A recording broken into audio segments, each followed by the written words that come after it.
ಎಲ್ಲರಿಗೂ ನಮಸ್ಕಾರ. ಒಂದೊಳ್ಳೆ ಅದ್ಭುತವಾದ ಒಂದು ರೆಸಿಪಿ ಮಾಡ್ಕೋಣ ಇವತ್ತು. ಅದು ಹಲಸಿನ ಹಣ್ಣಿನ ಬೀಜದಿಂದ ಮಾಡ್ಕೋಣ.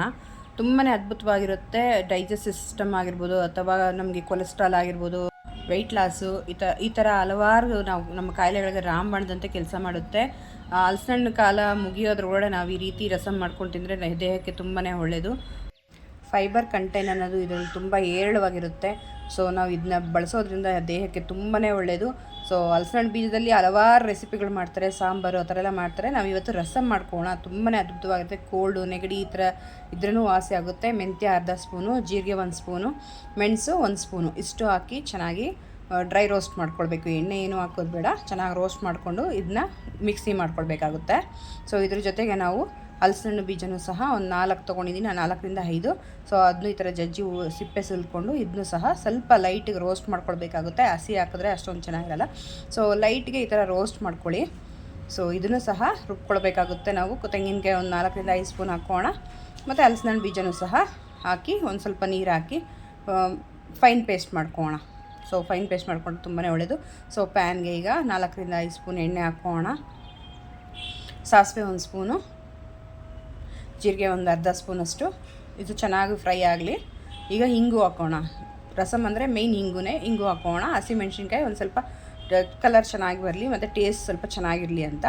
ಮತ್ತು ಬೆಳ್ಳುಳ್ಳಿ 1 ಗಡ್ಡೆ ಹಾಕೋಣ. ಮತ್ತು ಒಣಗಿದ ಮೆಣಸಿನ್ಕಾಯಿ, ಕರ್ಬೇವಿನ ಸೊಪ್ಪು ಹೇರಳವಾಗಿ ಹಾಕ್ಕೊಳ್ಳಿ. ರಸಮ್ಮಲ್ಲಿ ಕರ್ಬೇವಿನ ಸೊಪ್ಪು ಸ್ವಲ್ಪ ಜಾಸ್ತಿ ಇದ್ರಿಂದ ಚೆನ್ನಾಗಿರೋದು. ಸೊ ಟೊಮೆಟೊ ಹಾಕಿ ಎಲ್ಲನೂ ಸೇರಿ ಬಾಡಿಸ್ಕೊಳ್ಬೇಕಾಗುತ್ತೆ ಚೆನ್ನಾಗಿ. ಸೊ ನೋಡಿ, ಟೊಮೊಟೊ ಎಲ್ಲ ಮೆತ್ತಗೆ ಹಾಕಬೇಕು. ಅಲ್ಲಿ ತನಕ ನಾವು ಇದನ್ನ ಬಾಡಿಸ್ಕೊಳ್ಬೇಕಾಗುತ್ತೆ.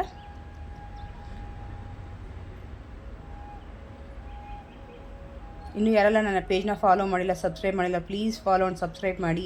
ಹೆಚ್ಚಿನ ವಿಡಿಯೋಗಳಿಗೋಸ್ಕರ ಸಪೋರ್ಟ್ ಮಾಡಿ. ನಿಮ್ಮ ಫ್ರೆಂಡ್ಸ್ ಆ್ಯಂಡ್ ಫ್ಯಾಮಿಲಿಗೆ ಶೇರ್ ಮಾಡ್ಕೊಳ್ಳಿ. ಇಷ್ಟು ಅದ್ಭುತವಾದ ಗುಣಗಳನ್ನು ಮಿಸ್ ಮಾಡ್ಕೊಳ್ದೇ ಇರಲಿ ಅವರೂ ಸಹ. ಸೊ ಚೆನ್ನಾಗಿ ರೋಸ್ಟ್ ಆಗ್ತಾಯಿದೆ. ಸೊ ಈ ಹಂತದಲ್ಲಿ ನಾವು ರುಬ್ಕೊಂಡಿರೋ ಪೇಸ್ಟು ಸಹ ಸೇರಿಸ್ಕೊಳ್ಬೇಕಾಗುತ್ತೆ. ಸೊ ಹಸಿ ವಾಸನೆ ಎಲ್ಲ ಹೋಗಬೇಕಾಗುತ್ತೆ. ಸೊ ನಾವು ಈ ಹಂತದಲ್ಲಿ ಹಾಕ್ಕೊಂಡು ಸ್ವಲ್ಪ ಫ್ರೈ ಮಾಡಿಕೊಂಡು ಅರಿಶಿನ ಒಂದು ಸ್ವಲ್ಪ ಹಾಕೋಣ. ಹುಣಸೆಹಣ್ಣು ರಸ ಹಾಕ್ಕೊಳ್ಬೇಕು. ರಸಮ್ ಅಂದರೆ ಆಬ್ವಿಯಸ್ಲಿ ಹುಣಸೆಹಣ್ಣು ರಸ ಇಂಪಾರ್ಟೆಂಟು.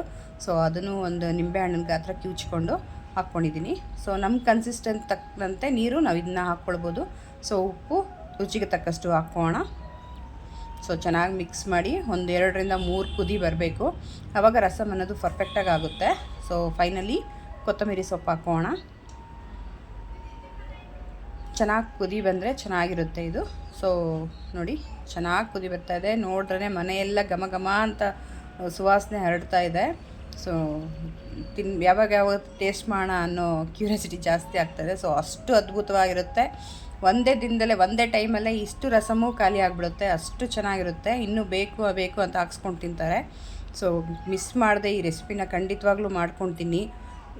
ನ್ಯಾಚುರಲ್ ಆಗಿ ಸಿಗೋದು ಏನೇ ಆಗಲಿ ನಾವು ಸರಿಯಾದ ರೀತಿಲಿ ಬಳಸ್ಕೊಂಡ್ರೆ ನಮ್ಮ ಆರೋಗ್ಯನ ತುಂಬಾ ಚೆನ್ನಾಗಿ ಕಾಪಾಡ್ಕೊಳ್ಬೋದು. ಡಾಕ್ಟ್ರ್ ಅವಶ್ಯಕತೆನೇ ಇರಲ್ಲ. ಮತ್ತೆ ಯಾಕೆ ತಡ, ಬೇಗ ಹೋಗಿ ಹಲಸಿನ ಹಣ್ಣು ತಂದು ಹಲಸಿನ ಹಣ್ಣು ಚೆನ್ನಾಗಿ ತಿಂದು ಬೀಜನ ಸೇವ್ ಮಾಡಿಕೊಂಡು ಅದನ್ನು ಸಹ ರೆಸಿಪಿ ಮಾಡ್ಕೊಂಡು ತಿನ್ನಿ. ಇನ್ನೂ ಹೆಚ್ಚೆಚ್ಚು ಆರೋಗ್ಯವಾಗಿರಿ.